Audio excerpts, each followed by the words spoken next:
Support. Curtis Fleming is there on the edge of the area. Fleming for Craig Hignett. Hit it, Higgy. Higgy hits the track.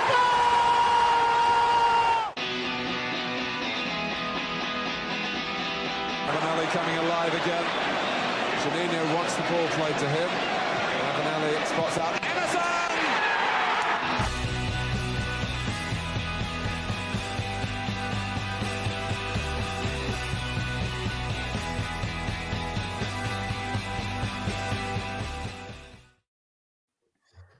Hello and welcome to the Boro Breakdown podcast with Jonny, Dana and Tom. We are the Boro podcast that gives you all of your Boro match day chatter in a podcast. And defeat for Boro sees them drop to 7th in the championship table. And guys, as always, I'll give you one key takeout. Dana, would you like to go first?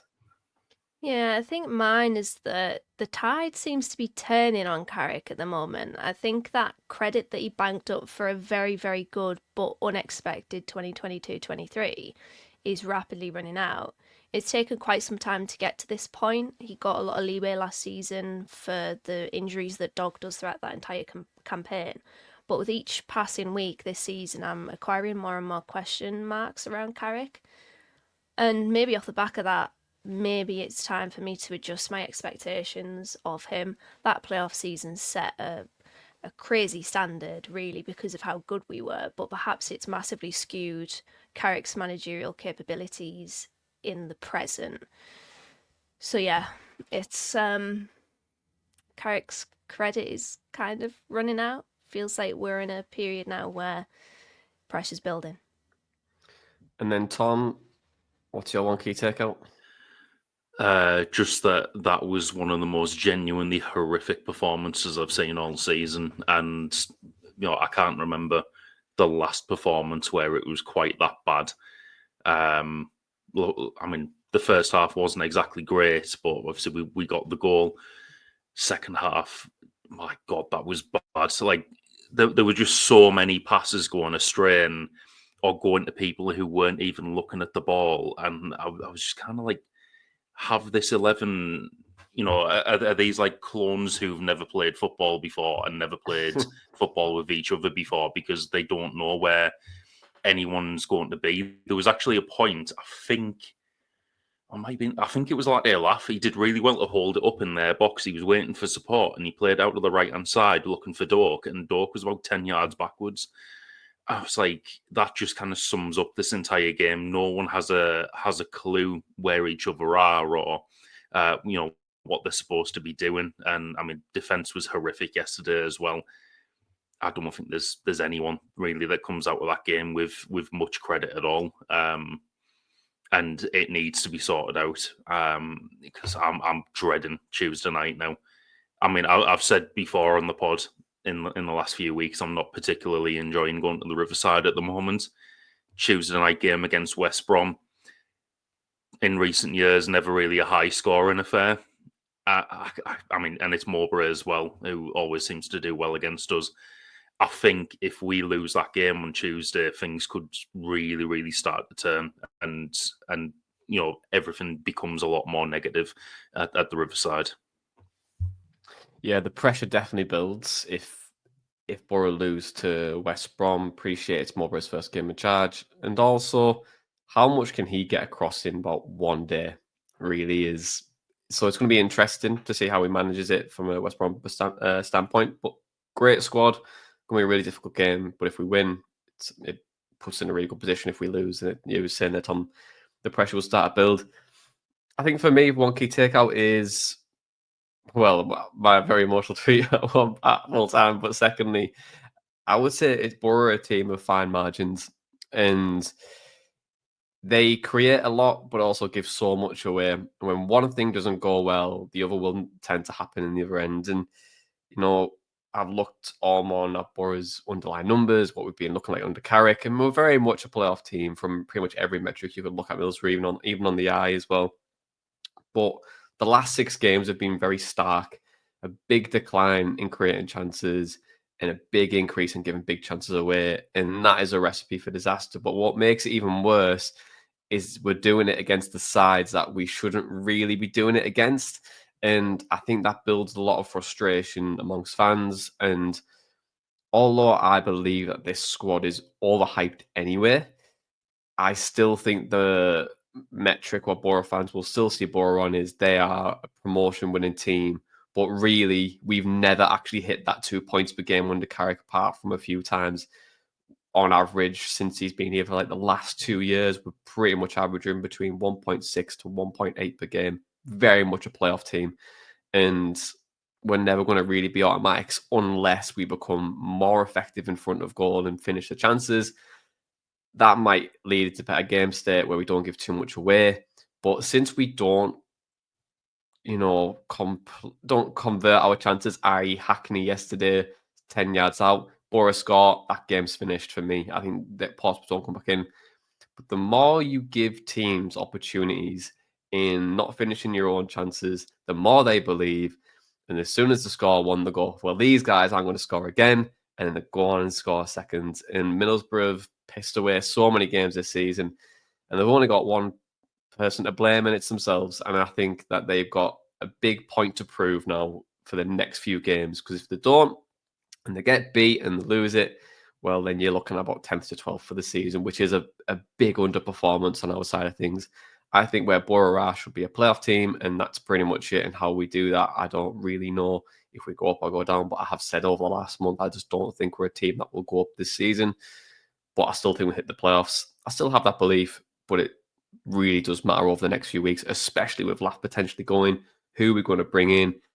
And we're looking quite like it's going to be a big window for us now. So I'm interested to see how we really develop over the next few weeks. But let's look at Portsmouth then, because Lath, could have had his last laugh in a Boro shirt by scoring the opener. And then a 35-year-old Matt Ritchie scored a double to give Pompey the all-important 3 points. And Dana, what was your assessment of the game against Portsmouth? First half was average. There were some good moments in it, including the goal. We went a bit more direct, which is fine. But if you play that way, if you lose those initial duels, you've got to be winning those second balls, and we just weren't. It was littered, that first half, with fragments of sloppiness that just got worse and worse as the game progressed. That second 45 was awful. Portsmouth, honestly, fair play to them. They deserved what they got. Boro, consistently poor. The defence was copping a bit of stick post-match as they usually do, but I was so disappointed in our forward line, our forward players. Time after time after time in that game, they were making poor decisions, be it passes going astray, going wide of a player, not had the right weight on it, losing possession time and time again. It was so frustrating to watch us. And you know what? You could sense the game swinging in Portsmouth's favour after they equalised. And then we got hold of the ball. We had a chance through Azaz. We got a corner, and I thought, great, we're stemming the tide. Then it swung back in Portsmouth's favour again, and they wrestled back momentum. They fought hard. They won most of their 50-50s, and actually it felt like they won every single 50-50 that there was on that football pitch yesterday. And Boro were pulled into a battle, and they bottled it. And this isn't the first time that we've seen Boro being brought down to another team's level, and they're in the trenches and they have to fight and they have to win those duels, and they don't. We've got a lot of pretty footballers. We've got a lot of technically gifted footballers that are good on the ball, but as soon as the going gets tough, they hide, and we see their weaknesses and we see their vulnerability, and it just wasn't good enough. And what the worst thing about it is that it wasn't a surprise. We've seen it time and time again, and we'll see it again. Yeah. And then, obviously, for you, Tom, we did have a really good start, right? Manuel Lath going on to score. And, around the keeper end, it could be his last goal for Boro, but do you think it's an ideal way for him to go out, although we did get beat yesterday? Probably on a personal level for him, he'll be happy to go out with a goal. I think for the fans, it's just kind of like it's showing how much we need a good, solid replacement for Lath. I had a few things yesterday, I've just in the last couple of days when people have been talking about Giles and being like, oh yeah, he's coming as a winger so we can play Bergsorg up front. Bergsorg's not the replacement for Lath. No one wants to see that. So if we do sell Lath this season, this window, sorry, and could be in the next few days, then we desperately we need someone to replace him. The noises from was it the Echo and the Gazette? They were saying, "Oh yeah, Boro have a list of targets they're working through. We won't sanction anything until there's a replacement in place." Good, because it is just showing how vital Lath is up front, especially with Conway injured, and it's going to kind of remind the fans of what we had. And if we're not bringing in someone at least nearly as good as Lath, if not better, then there's possibly going to be more negative feeling around that deal. Because I mean, we all kind of understand what the club's trying to do. They've done it for the last few years. I've seen a lot more people on Twitter talking about kind of letting the model and the fact that we need to buy low, sell high, and kind of do that to keep the club financially healthy. But I think that's if we don't do it right and we're not bringing in a decent replacement for Lath, I think that's where the negative feeling is going to come around towards this model and think, well, you know what, there's no kind of ambition there. So it could be a goal that for me is just a reminder for everyone who watched that game of what we've had up front for the last couple of seasons. Yeah, and look, I would even add as well, like, although Lath's fun, he's still very wasteful as a forward as well. He does have the chances in front of him. And, appreciate we create a lot, so he has those chances, but he doesn't take them in really good moments in the box, really. But you're right, I think we will miss him, and then I agree with you as well in terms of him being a really creative player for us. We're relying on him quite a lot, given that Tommy Conway is injured right now. And we're in a difficult spot. But in football, anyway, you're only one result either way from being the best team or the worst team, and everything falls apart and foundations aren't good enough. And it's very instantaneous and very reactionary in terms of ups and downs of where you should be. But where Middlesbrough are, I think, for the future aspect of it is, yeah, you are in a better position financially. You're trying to move to these different models. It's 2 or 3 years in. I said a couple of years ago that this would probably be the 3rd or 4th year where you'd want to see the real benefit of it. And whether Boro see that coming the end of the season, I don't know. But where we are right now, it's a very difficult moment. But you've got time to get it right. You've got couple more weeks to bring the people in. But there's still clouds of Boro's season. Does Ben Doak go the end of the window? Because that could still be a deadline day signing for someone else in the Premier League. Like Lath could still go. There's always talk around certain players like Mark Clark. There's always Ryan McGree, even though he signed a 4-year deal in August.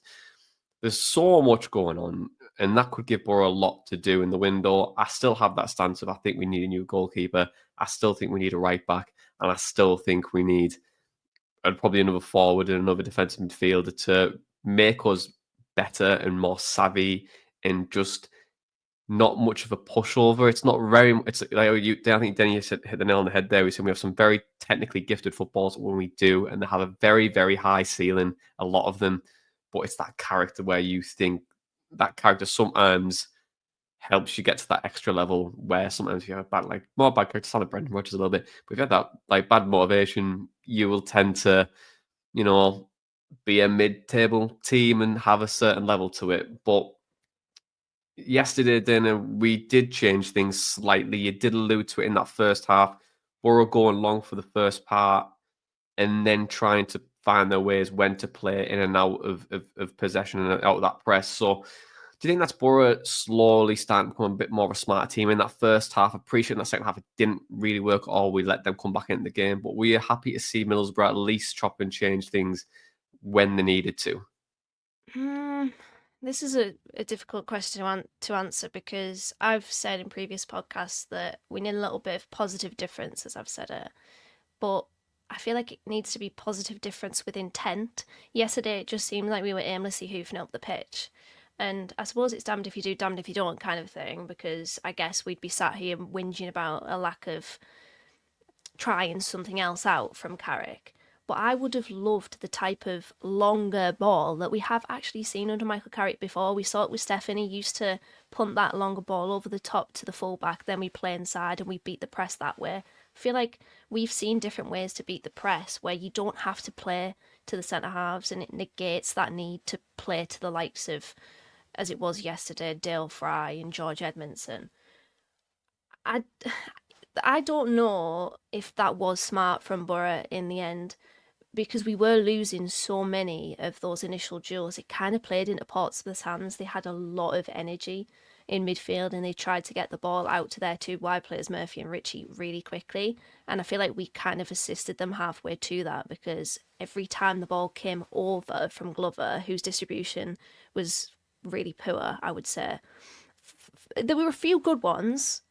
In fact, two good ones, I would say, out of the whole amount of time that he was trying to hoof up the pitch. Two good ones. It just kept coming straight back. And when you create that type of dynamic in a game, you have to be able to scrap. You have to be able to really pull in and try to win those niggly duels that are 50-50s and second balls. And we just weren't doing that. I can see why we did it. I think maybe we've needed to at least try to mix up our approach, how we get the ball forward. But I didn't really enjoy it, and I didn't find it particularly effective from an attacking standpoint yesterday. Well, I think to add to that as well, I think personnel definitely played a part in that. Dill Fry and Edmondson as your two centre halves, not the most comfortable on the ball, really. And I think that in itself just nullifies the threat of giving the ball away in a really big area of the pitch. But like you said there, you've got to win that second ball. And if it does come back, and as the saying goes, the faster you kick the ball forward, the quicker it's going to come back, and it becomes a bit more of a basketball game. You've got to put your foot on it. You've got to know when to play in those really key moments. And there's some really good play in that first half where we did play out when we needed to, and it created really good opportunities. But it was that final ball, like you mentioned earlier, that just wasn't good enough. And that just gave confidence. And then when you don't win your battles, that you're saying there, then that tide really changes. And their goal as well, they equalised, Dana.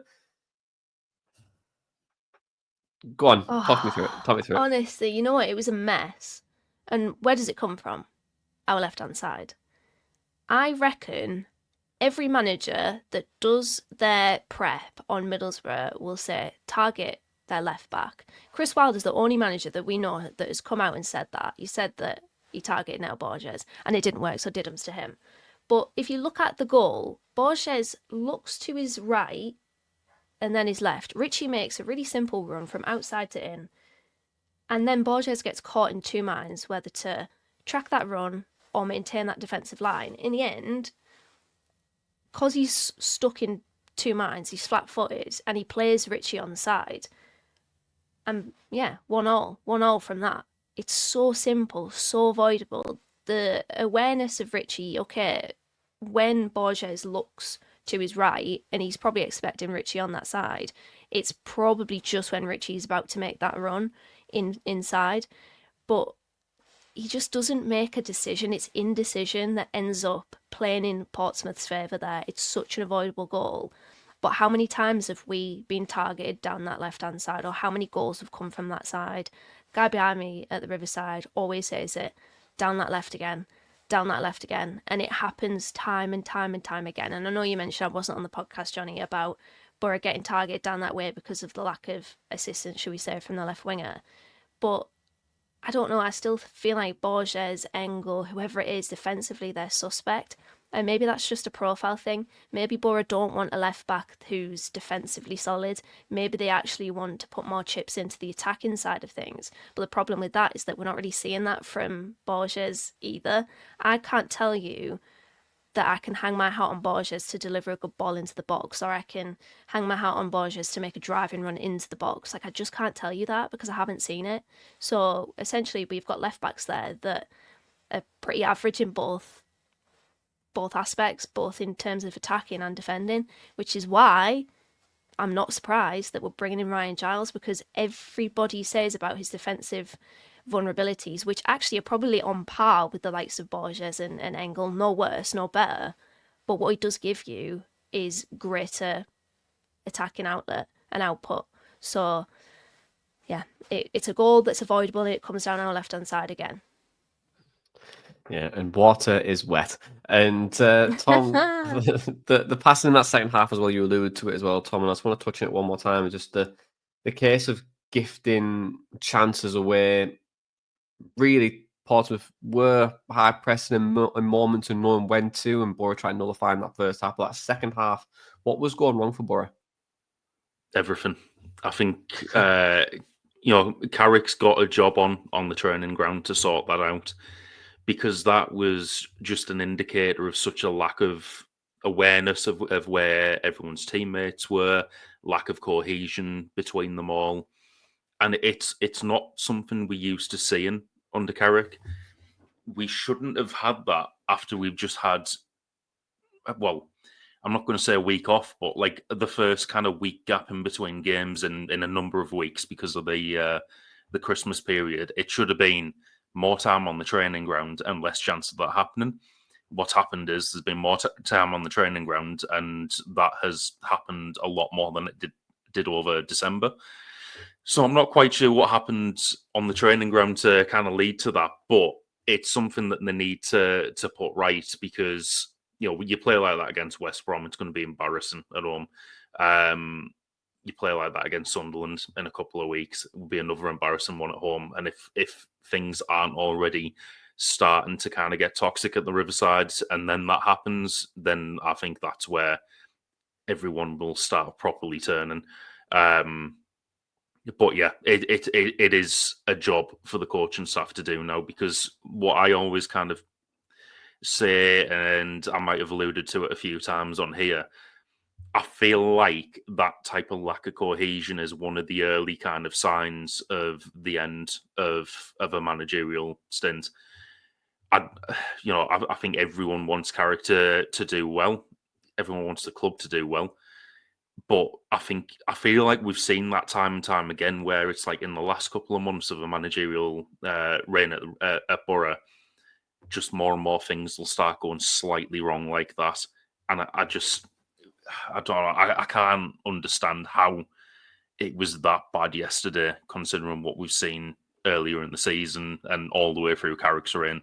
That must be up there with one of the worst performances we've had under Carrick. Yeah, I definitely think it's up there. And if I was Gibson, I would probably still give Carrick to the summer anyway. I think it's pointless changing a manager now or later in the season, unless it's mathematically impossible. We don't get the playoffs. And we've still got, a job to do, I think, now in terms of making ourselves more solid again, which again is like I think it's just a flaw in our system. I think we are just naturally more attacking team than defensive team. We like to create chances, however chaotic it is. And that chaotic nature of how we create chances can pay dividends, but also it can cause a bit of confusion, but also put Boro in a bad position defensively. And I still think we lack that additional defensive midfielder who can just break up play and get things moving. We've got Morris back now, which is a positive, but just that additional player. So if we can play with two double pivots in games where we need to, and then it allows us to utilize Giles if he and when he signs, it just gives us a bit more of a solid base, I would say, because right now that base just isn't as solid as what we need it to be. And you were saying it there, Dana, around that second goal, it was always going to come, and it was a deflective effort. But what do you think Boro could have done there, really? I mean, probably a lot of things, right? Well, yeah, for me, this goal is on Azaz. And Azaz is like when you're doing an essay at uni and you're just adding words to get your word count up. I don't know why he wants to take an extra touch there when Ed Morris is right there. Just pass it. Like, just pass that ball. He receives it. He wants to take an extra touch. And then he gets completely swarmed by Zach Swanson, who, by the way, substitutes. So maybe that's the reason why he had so much energy. But you watch him after that tackle, after he wins the ball back, and he's bombing down for that overlap. He looks like Tommy Fury in that marathon, same running style and everything. But he's got so much energy. And that was, I guess, a representation of Portsmouth yesterday. They were on it. They had so much energy. They had a lot of determination to win those duels in the middle of the pitch. He does that, Swanson. And then he gets run on the overlap, and I mean, the goal is deflected and in, but our defence will cop a lot of criticism as they usually do. But Azaz there, it wasn't just him, but our forward players were so sloppy, and they had moments in that game that were so avoidable. 5-yard passes going wide, really simple balls that you would expect this really technically proficient team to be able to manage, and they just didn't do that. And I'm looking at, we talk on this podcast about a few steps ahead of a goal, and that for me is so poor from Finn Azaz. He gets out-muscled, and he doesn't actually need to engage. There doesn't need to be a duel being engaged with there. Just pass the ball. Why are you taking an extra touch? It's so poor, and especially as well, if you look at where Aidan Morris is, there's a forward ball to Hackney there, so we can connect. We can actually beat that press. Hackney receives the ball from Morris if Azaz lays it off to him, and we're on the attack. And you never know, that could have turned into a chance for Boro. And as it plays out, it's a chance for Portsmouth. They go up our end and they score. And I'll be honest, that because there's 2 football teams being played there, they deserved it. They absolutely deserved that win. Fair play to them. John Mousinho set them up excellently. The press against us forced us to change our game plan, which I was surprised at, I must admit. And they absolutely deserved that win. And Boro got exactly what they deserved, which was fuck all. Sorry for swearing. Right on. Someone get at me. Right on. But it's well, look, they really turned the corner at home. I think it's 5 wins and 6 now for them at home, and slowly starting to find their feet after a really dismal start. But if you're looking at their fixtures, probably much where they should be based on how they started and who they were playing against. And I said that they were going to be quite comfortable this season, and I'm hoping that they are, because then I look great. But if not, and they get relegated, then we'll see. But I think they were deserving of 3 points. Well done. But Tom, I guess there was one positive yesterday in Aidan Morris returning. We have missed him over the last few games. That Barlassa Hackney partnership, it's like ice cream on top of pizza. You can like both, but they don't go together. And how do you think Morris fared yesterday, him coming back into the team? Because there was one moment where he did nearly, put them in. I think that's going to be the moment that sticks with everyone as well. Yeah. I do think it's bad decision making from him. He should have never made that pass, but also he got swarmed and there was no one moving to support him, which was another symptom of what was going wrong yesterday. Yeah. He underhit it, and it was just a shit pass, which is indicative of Boro in that second half. Shit pass, bad decision, and like I said, there was no one kind of getting in around him to even give him an option there. There were a couple of times yesterday where there was no option on. I think it happened a couple of times with Glover. I just remember my dad saying, what choice did he have? What's about that long there? I was like, it was literally that, or put it out for a corner, because he gets closed down that quickly. And it was similar for Morris there. He just got swarmed and no one helped. But like I said, that wasn't specific to him yesterday. Everyone was at fault at different times. Morris, I thought, did okay when he came on, other than that bad decision to pass. It's really bad how much we've missed him over the last month and a half. Potentially could have got a few more points if we, had him in the team over that time. But that's just kind of really speculation. But no, happy to see him back. I think he's. It was evident that he's not played football in about a month and a half, and he just needs to get back up to speed quickly, really, because we need the Aidan Morris before he got injured. Yeah, absolutely. He was so pivotal in the start of the season where Boro really did look good in those moments. But let's move on now. Let's move on to podcast questions.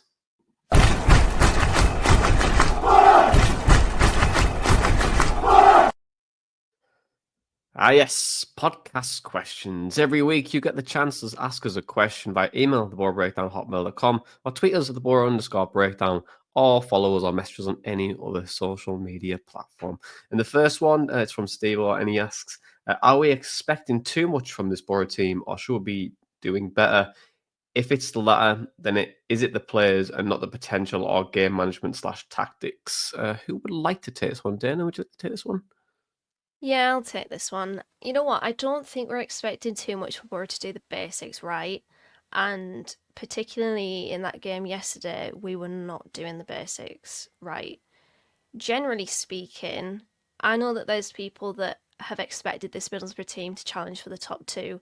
I've said in previous podcasts that this squad is not top two worthy. We've got issues at left back, right back, centre midfield, depth options at right wing, availability options with McGree and Force consistently injured, other injuries within the squad as well. Like, we're not a top two. We've never been a top two worthy or quality side. Is it not playing to potential, players not playing to potential? This is essentially a question of, like, is it the players or is it the manager? I think it's both, honestly.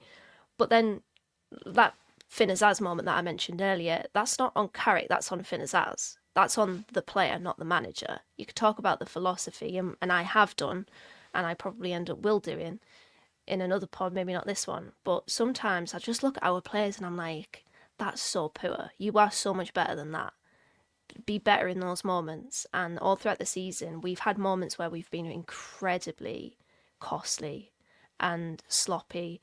So I don't feel like we are expecting too much from this Middlesbrough team, or at least I don't feel like I am. I just want to see this Middlesbrough team play a percentage better, to be honest, and be better in both boxes, and we're not that.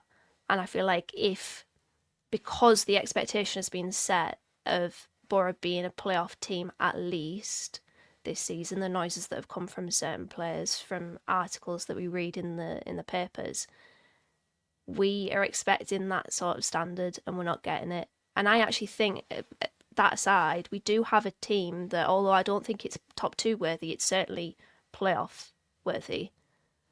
And look at us now. We can't rely on this, oh yeah, but we're fifth anymore, because we're not, we're seventh. And if we keep going the way that we're tracking at the moment, we will not be in the top six come the end of the season.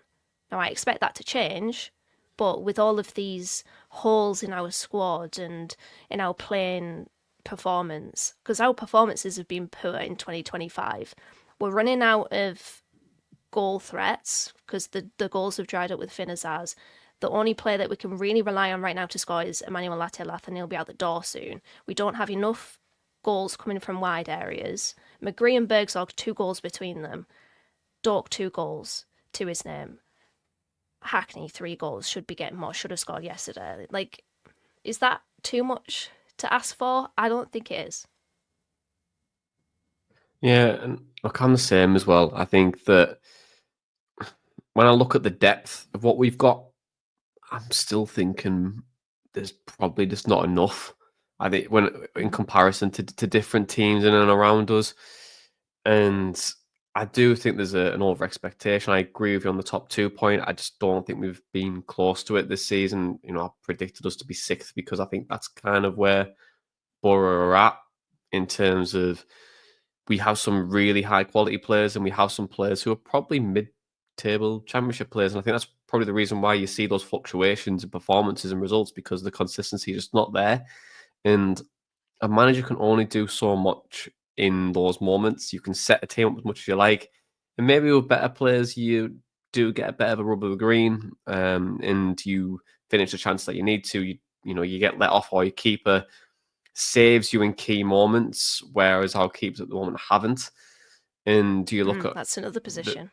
Exactly, and look, if you look at Senny Dieng's results and numbers this year, and I think it's very good. I think you should definitely look at them, because an eye test and data go hand in hand. You don't have to use them one by one and just say, oh, well, there's data saying that. But if really the eye test will give you a better view of it as well. But I think Senny Dieng's being let off the hook a little bit at some aspects. I think we need a better keeper. And although Bryn deputised, I still think we need to improve it, because that can be a difference maker.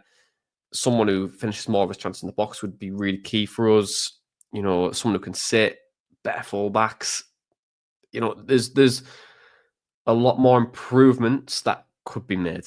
And the numbers that we've put forward over the last 2 years under Carrick are good enough for playoffs, but they've never, ever really been good enough for automatics, like I said at the start. They never have been. You can look at the data yourself. You can have a look at your points per game, your expected points, trended games over 2 years, this season, last season, and there's only multiple periods of Carrick's reign where we've hit 2 points per game for a sustainable period. Everything else being 1.6, 1.8, which is aligned with playoffs. And that's kind of where we're at. But Tom, I want to come to you on this next question, and it's from Guy, and it says, today was my event horizon, like a no point of return for Carrick Ball. Got to go. What's your take?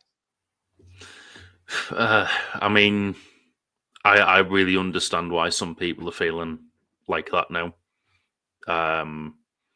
As Dana said at the start of the show, I think a lot more people are starting to kind of turn on Carrick now, and that credit's kind of run out. I'd still love for it to work. I think, as I've said many times on the pod before, my kind of ideal style of football would be something more like what we went up with. Win 1-0, 2-0, like not grind out results and make it boring, but, the win is the more important thing. And I will say this has been probably the second most enjoyable time. Well, no, probably in the championship for me, because I did live through like the Carling Cup win and UEFA Cup run and stuff like that. But in the championship, the second most enjoyable time I've had watching Boro, and I'd love for it to work, and I'd love for Carrick to be the one to get us out of this division. And we've seen so much worse in the championship with some of the managers we brought in. And although we are 7th now, the team is underperforming and it should be playing better. We've seen us nearly get relegated under Woodgate, or under Strachan as well. It's kind of like first world problems looking at it compared to where we have been in the past or where other clubs are now. But I still can't get away from that fact that the club is underperforming, and it should be doing in the league a lot better than we are doing at the moment. If we got the amount of wins that we should have done, and I'm not talking just on paper, I'm talking about games that we've kind of actively thrown away, like being 3-0 up against Sheff Wed, we could have been in the playoffs with a bit of a gap between us and 7th. But the fact is we keep making these stupid mistakes, or concentration wins, or we just kind of bottle things. And I just think in that respect, something does have to change. I've never quite understood the whole kind of never bringing in a more experienced member of the coaching staff thing, or like an assistant manager, because technically, Carrick's head coach, there's just other coaches around him. No one's really an assistant there. And I'm not kind of going the way of, saying, oh, this is all because Danks is gone and he was the experienced one, because he wasn't. He was, the youngest on the coaching staff when he was here. But, there are people we could possibly, like other voices you could probably add to that backroom team who could help in this scenario. Because let's be honest as well, Carrick's also learning on the job. He's clearly a very good coach. We've got a very good record of making players better now. But it's that in-game management that seems to be letting us down as a club. So do we maybe look to bring in a specialist in this in-game management? That's potentially something for the club to look into. But, I'd still love for this all to work. But it's getting to the point now where, because I can understand having that point of view, and I'm getting more and more frustrated and not enjoying going to the Riverside, it's not going to be long if we carry on like this before I kind of turn. And I'm just kind of like, yeah, enough's enough now. But yeah, I don't know what you guys think of that. I'm sure you'll have something to add as well. Yeah, you know what? It's a good point you make about the added a different voice, because we've seen remember when Chris Wilder was at the club? I feel like I've given him far too many far too much airtime in the last 2 podcasts, but he's just an example that comes to mind with Alan Nill beside him. Had a great reputation of being I'm pretty sure it was Alan Nill that was the tactician, I guess. With Matt Robbins, for example, he had an assistant that a lot of commentary fans said was the brains behind it. You usually hear that, don't you? The brains behind it. I don't think anybody can dispute that Carrick is a good coach because, as you've mentioned, he's helped develop a lot of players since he's been here. But in terms of actually managing the game and seeing when a game is turning against Boro and trying to see out where Boro can wrestle back that momentum, I feel like that's a bit of a blot on his copybook. And also this passiveness in regards to that. It's frustrating, and it's something that's been brought up quite a lot on, as he would call it, Tom, the BBC T's morning. But it's valid, I think. I do think it's valid. In regards to, basically, am I like Carrick out? I'm not, but I've said to you on the group chat, if Carrick was to go tomorrow, I would shrug my shoulders and I'd get on with my day. And I think that's apathy. And that's apathy because I don't think Carrick is the most... Like, he's not the manager, and I've said this before, where you're inspired as a fan by what he says. Sometimes that could give you a little bit more... Okay, let's see what we can do the next game then. When I listen to Carrick, I don't. Because I know that he's going to say the same thing, and we've got to be better, we need to improve, and we never really do. So I spoke last podcast, when is it, as a fan, when do you decide that this isn't going well and I am disengaging my, not support, but my belief that this is going to go well? I'm in the apathy section right now, and after apathy comes that desire for change. I'm not there yet. I want change within what Carrick is doing. I want Carrick to change certain things. What those certain things are, I guess it's the opposite of what I just mentioned there, that passiveness, that in-game management. But I'm not Carrick out, mostly because I don't know who would come in, and I like stability. Sometimes championship teams can have that Watford effect. Sorry to mention Watford. Any stray Watford fans listening, I don't know. We do have championship neutrals listening to this, and probably Watford Luke is. But we don't want to become a chop and change type of club. Sometimes stability is good, but other people will say, well, that's you just accepting mediocrity, and I get that point of view as well. But for me, I'm not Carrick out, but I'm definitely apathetic. If he was to leave tomorrow, it would kind of be, well, what's next? Yeah, I'm at the assumption really I'm not Carrick out. I don't think so. Just yet, I think there is definitely a ceiling and a balance. Looking at Middlesbrough, you've got a good development coach, and what's Middlesbrough's model right now? Bring in players, develop them, sell them high. We're doing that from that KPI standpoint. I think you're looking at it and going, well, actually, yeah, Boro are developing players. We've had record sales, but unfortunately, it's not playing on the balance sheet, right? We are selling players. We are making the right moves. But it's that next manager. Do you bring in a results-based manager who, every manager is technically results-based, but they don't.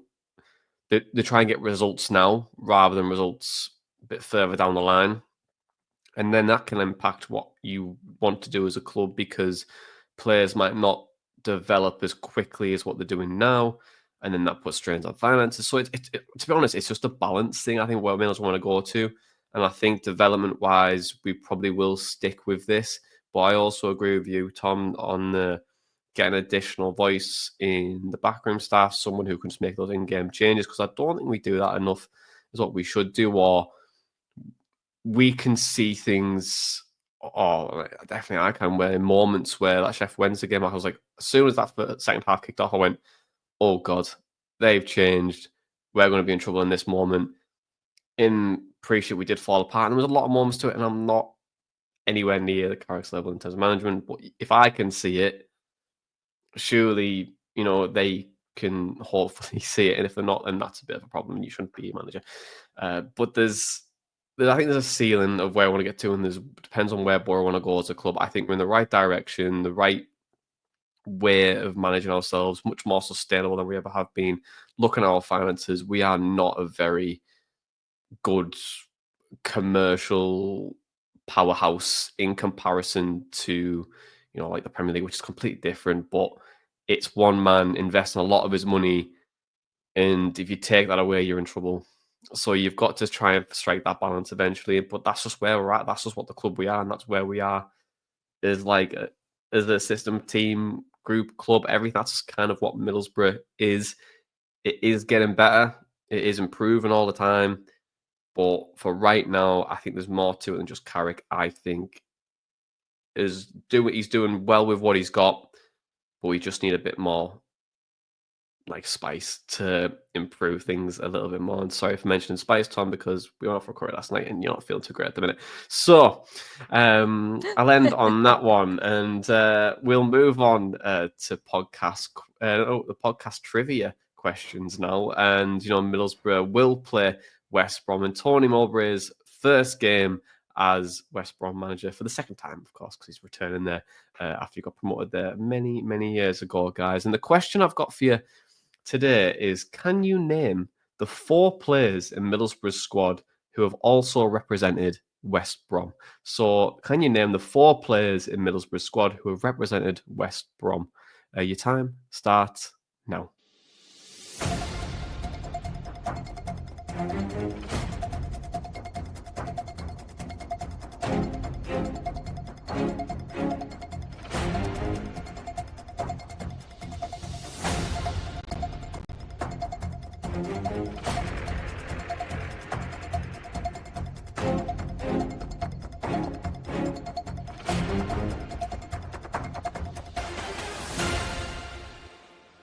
Time is up. Time is up. And can you name the 4 players in Middlesbrough's squad who have also represented West Brom? And this could be at any level, but it has to represent West Brom at some point in their careers. And Tom, I will come to you first. Who have you got? So the answer I've got to your question of can you name the 4 players is no, I can't. I wrote down Finn Azaz because he came from Villa, and I was like, yeah, he might have been in the West Brom academy at one point, but after that, no, I was really struggling. Okay, so you were correct with Finn Azaz. He did represent West Brom in his academy days. But Dana, who have you got? I've got 4, but on my board is 3 because the 4th one I just remembered and I'm out of time. But Clark, Marcus Force, Finn Azaz, and the last one is it Alain Gilbert? That is correct. It is. Those are the 4 players, of course. Marcus Force, Finn Azaz, I've redeemed myself after last week's Yakubu shout. And yeah, you have redeemed yourself there as well. There is also an additional player to this, but they do play in Middlesbrough's academy, so I just didn't want to add them in. But it was Czech Corney, who is a winger, of course, who's in Middlesbrough's academy at the moment, but he did come from West Brom. But I thought, not first team, hasn't represented, so, and also, barely anyone's seen him play, so it doesn't make any sense, does it? But let's look ahead now to Tuesday, because Boro do welcome West Brom in a playoff clash where Middlesbrough really do need to win. But guys, what are your predictions of the game? A very difficult one, of course. Tony Mowbray in charge now. The man and who pretty much goes and sees every Middlesbrough game at this point, at least views them. So he must be very well equipped to deal with Middlesbrough's threats. And Tom, what are you predicting for this one? I predict that it's going to be shite. I'm going to go with 1-1. 1-1 for Tom. 1-1 for Dana. I'm going the same. We were talking before we started, Jonny, about West Brom's fixtures, and there are a lot of draws in there. The last 2 games, 1-1. Actually, 3 of the last 4 games were 1-1. After their defeat to us in October, their results are as follows: 0-0, 1-1, 0-0, 0-0, 1-1, 0-0. So West Brom draw a lot of games, and I reckon that that's going to continue on Tuesday night. So I'm going to echo what Tom said, 1-1 for me. Cool. I think based on how Boro are playing right now, and will we see Ryan Giles at the Riverside on Tuesday? Probably not yet. Anyway, I think we get beat. I think we get beat 2-0. I just don't think that we have enough in the game. You know, although Mowbray's just taken charge, I don't think he'll have much of his stamp on the team, but he will be able to nullify Boro in game, which I think is a big thing for us, given his extensive research on us, and since he watches us every bloody week. So there's that, of course, but doesn't mean everything. You know, we did go and beat Sunderland 4-0 when he was in charge, of course. Appreciate the red card did change the game quite considerably in that. But I think we're in a really difficult moment. I really do. And I just can't see us, unfortunately, winning. Now, that's Middlesbrough winning 3-0 and being convincing and the best we've played all season. You know what? Wouldn't be surprised. Would not be surprised. Oh, it wouldn't shock me either. It wouldn't shock me. But, you know, that's football. That's Boro. That's the gaffer. He has his ways. And guys, thank you so much for joining me, as always. To listen to the viewers, thank you very much for watching as well. Don't forget to subscribe. Don't forget to give us a 5-star rating on your podcast provider. And give this video a thumbs up if you're watching us on YouTube. For right now, this has been the Boro Breakdown podcast. And that was our Boro Matchday Chatter in a pod. Up the Boro.